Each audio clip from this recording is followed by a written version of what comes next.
क्या हुआ जब प्रयागराज महाकुंभ यात्रा के दौरान एक साधु को ट्रेन से नीचे उतारा गया। साधु के इस अपमान की वजह से उस जगह पर जो चमत्कार हुआ उसे देखकर आपके भी रोंगटे खड़े हो जाएंगे। महाकुंभ की तैयारी जोरों शोरों पर है। नए साल के शुरुआती महीने में प्रयागराज में जो महाकुंभ लगने वाला है उसकी चारों ओर चर्चा है। सभी साधु संत बेसब्री से उसका इंतजार कर रहे हैं, क्योंकि ऐसा महाकुंभ 12 साल में एक बार आता है और इस बार जो संयोग बन रहा है वह 144 साल बाद बन रहा है। हिंदू धर्म में महाकुंभ का विशेष महत्व है। साल 2025 में प्रयागराज में महाकुंभ लगने वाला है, जो पूरे 12 सालों के बाद आएगा। ऐसे में देश के कोने कोने से साधु संतों के साथ साथ श्रद्धालु पहुंच रहे हैं।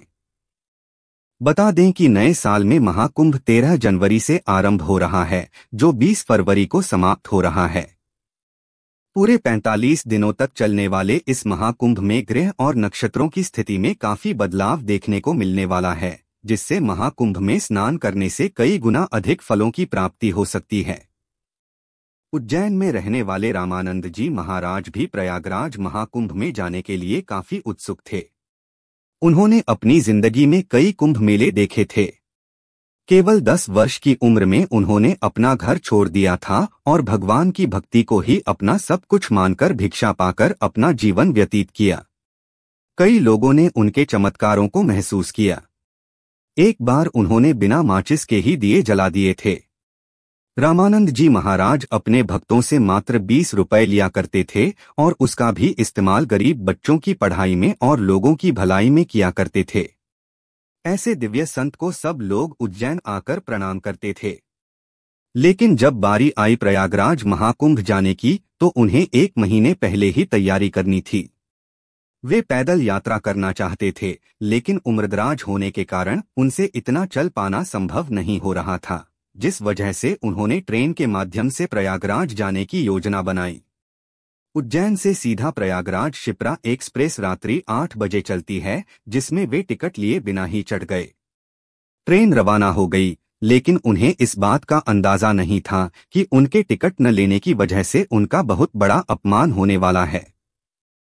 रामानंद जी महाराज ट्रेन की ऊपर की बर्थ पर जगह देखकर अपना कंबल ओढ़कर सो गए थे। सुबह 8 बजे दमोह स्टेशन आने पर अचानक टीसी सबके टिकट देखने आ गया। एक एक करके सभी लोग अपना टिकट दिखा रहे थे। तभी उसने रामानंद जी महाराज से कहा, मुझे आपका टिकट दिखाइए। तब उन्होंने कहा, मेरे पास कोई टिकट नहीं है। साधु तो चलता भला, मेरे पास राम नाम के अलावा कोई और पूंजी नहीं है। मुझे तो बस महाकुंभ में शामिल होने जाना है।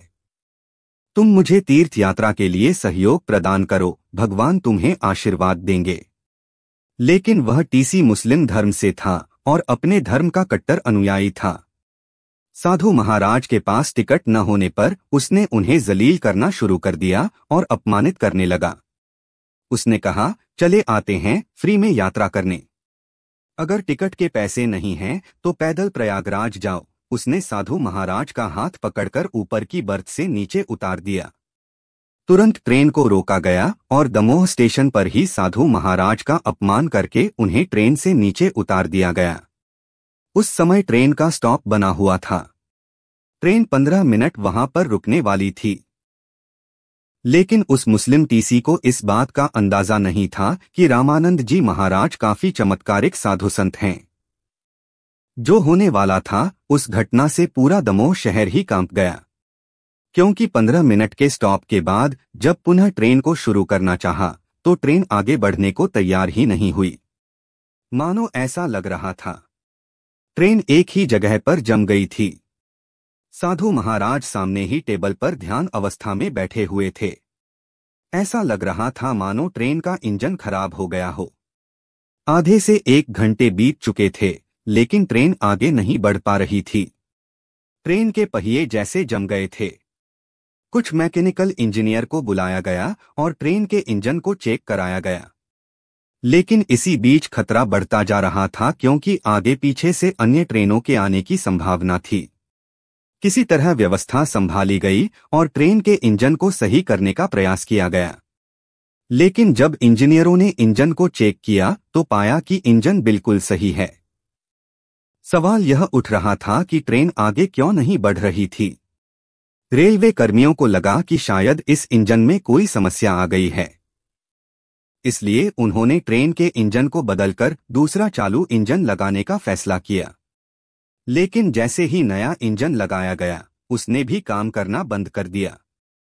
यह देख सभी हैरान रह गए क्योंकि वह नया इंजन एकदम सही सलामत चलकर यहां तक आया था।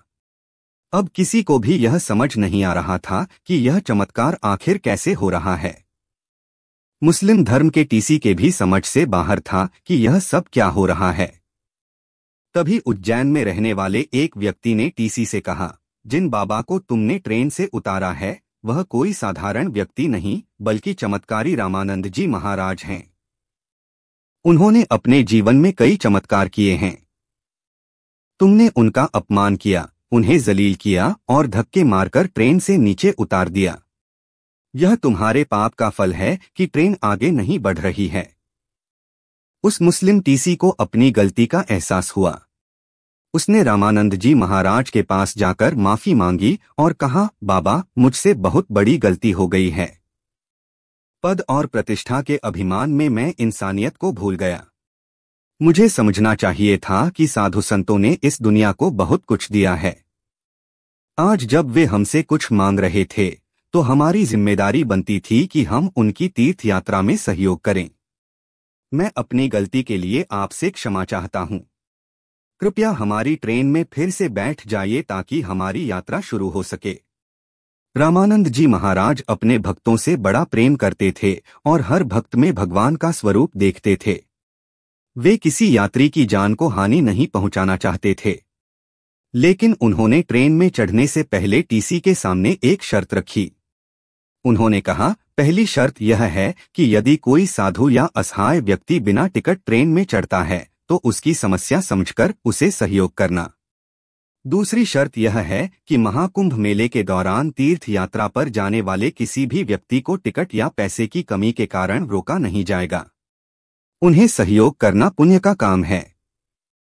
टीसी ने इन दोनों शर्तों को स्वीकार किया और रामानंद जी महाराज को सम्मानपूर्वक उसी सीट पर बैठाया जहां वे पहले बैठे थे। फिर चमत्कार हुआ। जो इंजन पिछले 5 घंटे से बंद पड़ा था, उसने एक तेज आवाज निकाली और चलने के लिए तैयार हो गया। जैसे ही लोको पायलट ने ट्रेन को आगे बढ़ाने का प्रयास किया, ट्रेन के पहिए चलने लगे।